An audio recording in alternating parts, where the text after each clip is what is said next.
Hello and welcome back to another Dare to Game video. Today we're playing Kingdom Come Deliverance 2, and I'm bringing you my top 10 expert tips for beginners video. I wanted to get this one out right away because I've played a lot of the game at this point. Well over 125 hours at this point, so definitely have explored most of the systems extraordinarily well, maxed out a lot of the skills. I've done the full story, I'm very familiar with the game at this point. I'm just down to the brass tacks now, I'm really getting into that, exploring every single nook and cranny of the map parts now. So I'm fairly familiar with the map, and I think I've gotten to the point where I can give you some tips. And these ones are ones that I narrowed it down to just the ones that I wish I would have known or understood the full importance right away when I started. So that's what I'm going to be doing here. There will be no spoilers. I'm not going to be talking about the story at all. Obviously, a good tip for a game like this is to be careful with your choices in the story because there are a lot of them and they do have consequences. But that's not really what this video is about. These are more gameplay tips. So we're going to start off at number 10, and that is preservation. So this one is just dry everything. So unlike the first game, herbs spoil in this game. And now, the good news is you can still make potions with them, even if they're at 0, and the potions will still have a use, they just won't be as good. So if you have certain perks, such as the Secret of Equilibrium 1 and 2, those give you the leeway to make a mistake or two. So if you've got that up to level 2, you can use totally spoiled herbs for up to a 2-ingredient potion and still get the strongest version of that potion without any penalty. And then you get 2 more before you get anything less than just 1 of the best potions. So even with totally spoiled herbs, you can make the best potions available. But that being said, it's a very simple process to dry them. So all you have to do is have some herbs. That's the first step. So let's just pick a couple. And then you have to go to a drying rack, and they are all over the place. They're represented by this little symbol here. So almost every single settlement or even small cluster of buildings will have at least one of these somewhere in it. The trick is just finding one that you can access without getting yelled at.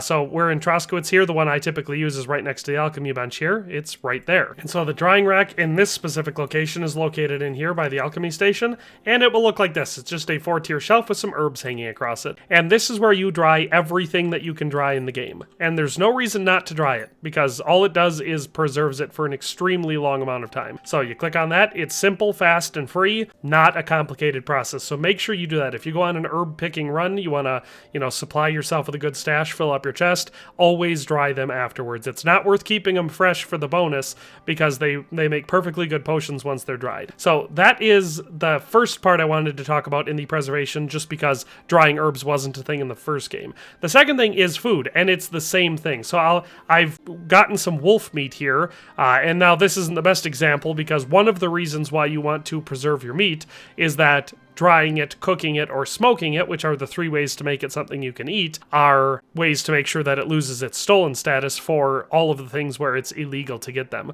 So wolf meat is one of the few things you're allowed to hunt in the game, and there's no penalty at all because wolves are a nuisance, so there's no penalty for hunting them. But we'll just go ahead and we'll dry 20 of these. So now we have 20 dried wolf meat. And then the other way to preserve food in this game is to find a little thing that looks like this. It's a smoker. On the map, the icon looks like this. It's like a little sausage with some smoke around it. So then we can just smoke 20 of these. Of course, you could smoke them all, but I'm doing this for a reason. There, we received 20 smoked wolf meat, and now we'll just cook the last 20. So we'll go to any fire where you get the option to cook, and we will cook these 20. So there we have 20 boiled wolf meat, which just sounds delicious, doesn't it? And so now in our inventory, we have 20 dried wolf meat at 100% health, 20 boiled wolf meat at 100%, and 20 smoked wolf meat at 100%. So there's one advantage to look at already. So the smoked wolf meat and the boiled wolf meat weighs 0.2 pounds each. The dried wolf meat only weighs 0.1, which makes sense because we're taking the moisture out of it.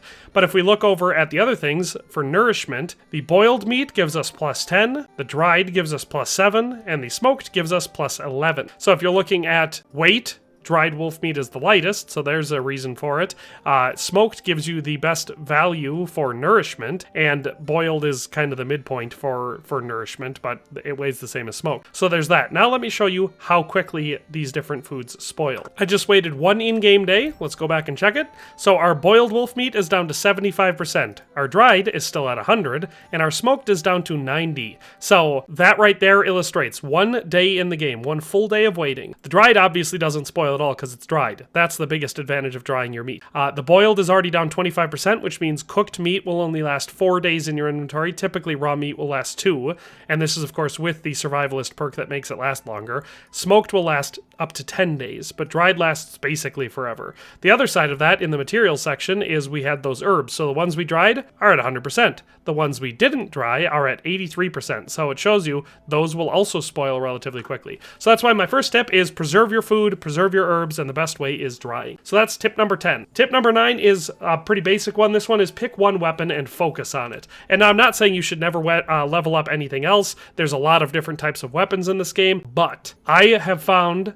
and this seems to be fairly accurate, that you definitely get used to one weapon a lot better if you're focusing on that one, and the more good you are with that one, the better you're going to be, no matter what it is. There's no ultimate answer of which one's the best, whether it's long swords, short swords, war hammers, pole arms, etc. If you get good enough with one, especially if you learn the combos and get really good with them, and also level it up and get all the perk points, no matter which one it is, the one you practice with, you're going to be a lot better than you are if you're constantly switching. That being said, having tried quite a few of them, and you can see my levels here, the longsword seems to have the best potential, in my opinion. It's definitely the one that you have to learn the most combos and get best with the timing for, like, ripostes and master strikes, but if you do, it is an overpowered weapon in this game. I have not gotten good with the polearms yet. I'm not sure if it's possible, but I haven't gotten good with them yet. Heavy weapons are obviously also pretty solid for hack and slash, you know, doing lots of damage, but whichever you're going to do, pick one melee weapon and stick to it. One of the reasons for this is because each one has a different way that they're good for aggressive versus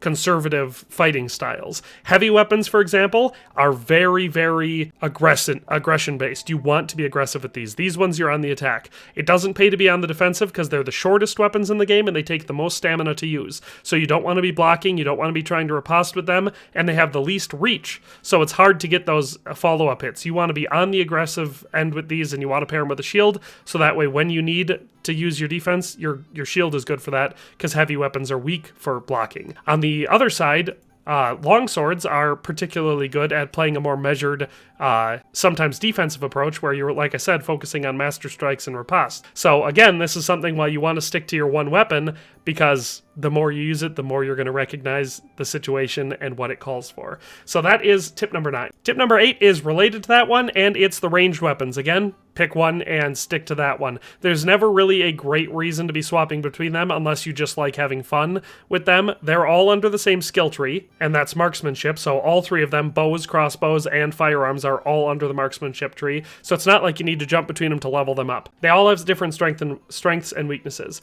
The bows are the fastest to use. You can fire a lot with them because they don't take a reload time. It's just however quick you can get the arrow back on, draw it, and fire. They do take the most practice because it's a bow, so you still have to learn how to aim them. They do aim a little bit easier than the first game, but it's the same basic premise. But the trade-off there is that they also deal the least damage. Crossbows deal the medium damage. On the high end, they deal almost as much as the firearms. On the low end, they deal as little as some of the bows.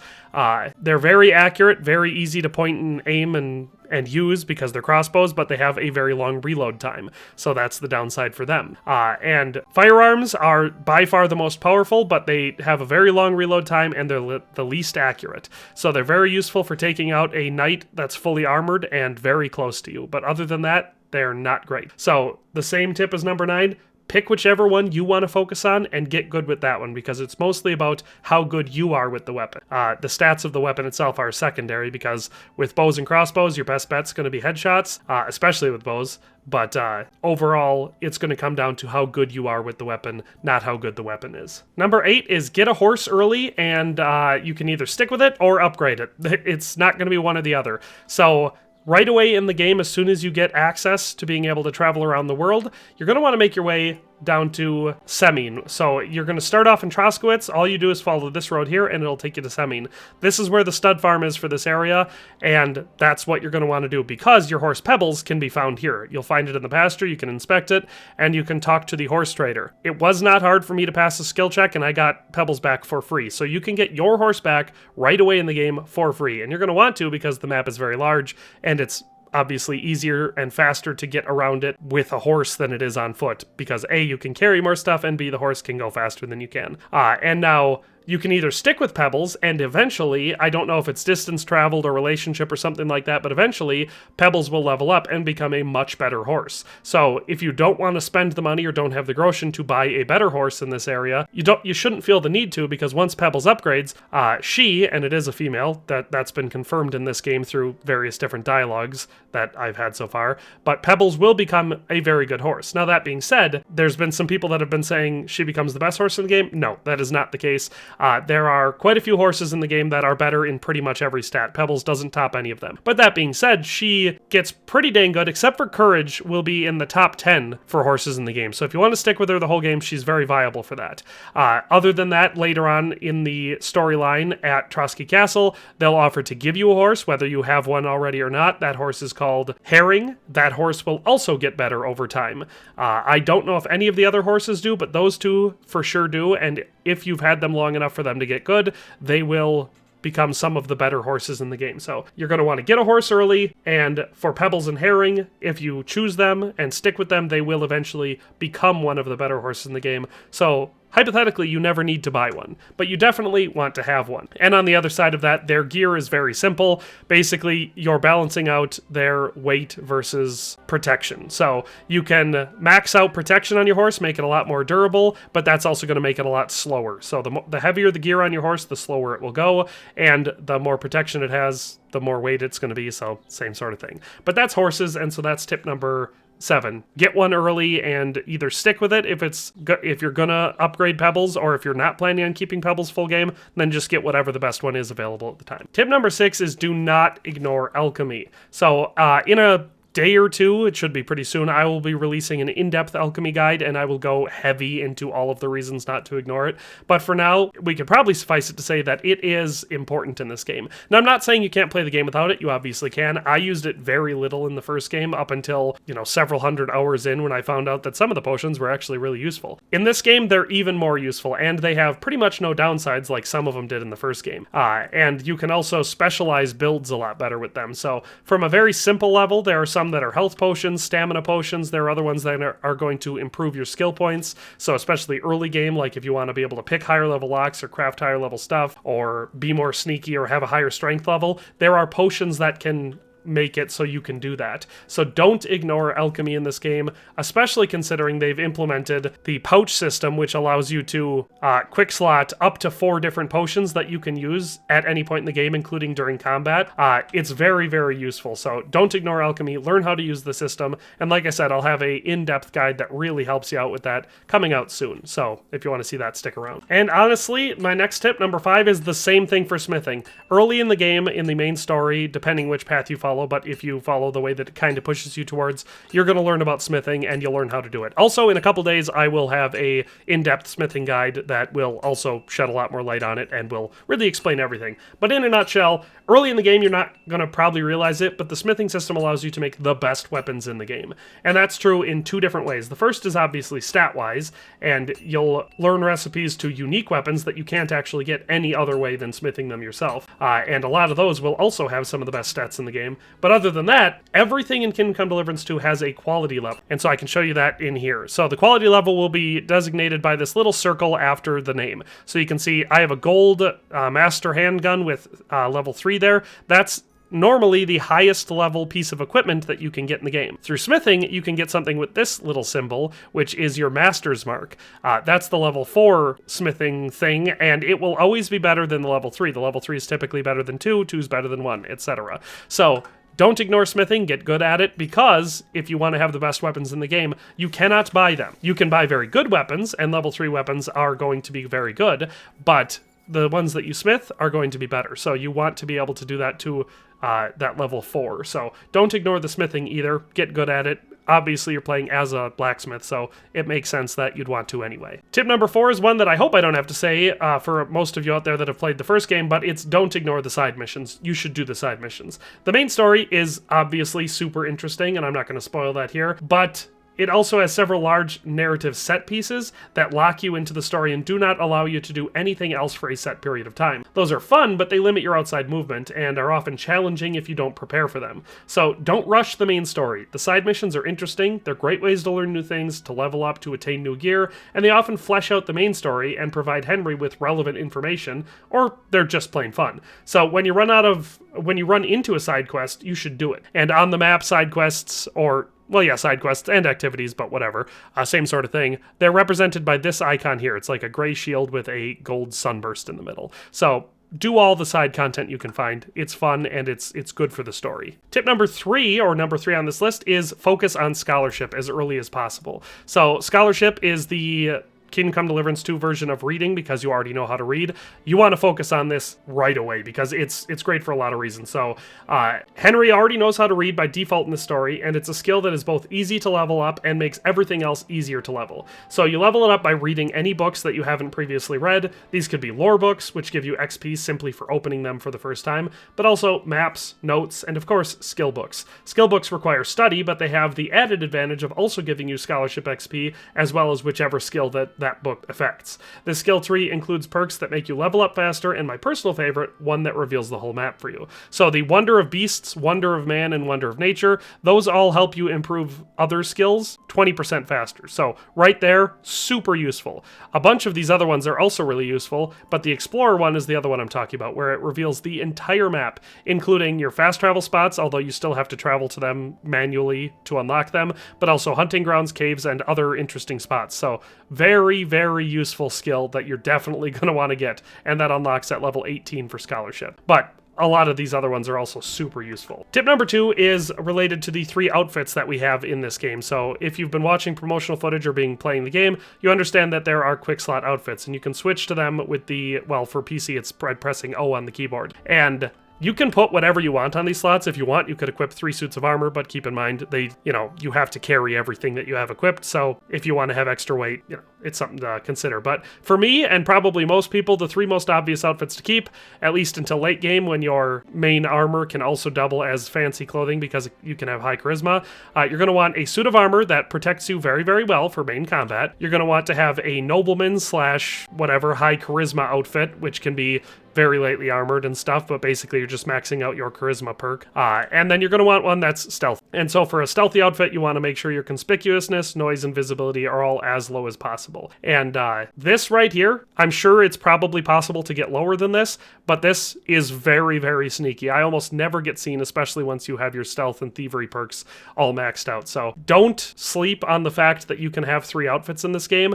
Every single outfit or every single situation has one outfit that is better for that situation. So pay attention to them. And another pro tip, I guess, related to that is because you have to carry all these items, any items that you can double up to wear in multiple outfits, you should probably do that. Because a lot of things, especially like porpants and stuff like that, weigh quite a bit. So you don't want to have different ones for different outfits if it's not necessary. So that's number 2. Make sure that your outfits are actually role specific and that you maximize their effectiveness. And number 1 is a simple basic tip that I don't have a visual aid for because I'm trying to avoid it, and that's crime does not pay in this game. In the first game, crime was overpowered. It was the best way to get rich. It was the best way to get all the best gear, to get all the best stuff. It is not the case in the second game. Yes, there are some situations where you'll find it very useful, one of which being taking your groschen back after you've purchased something or after you've paid to get something fixed because groschen's harder to come by.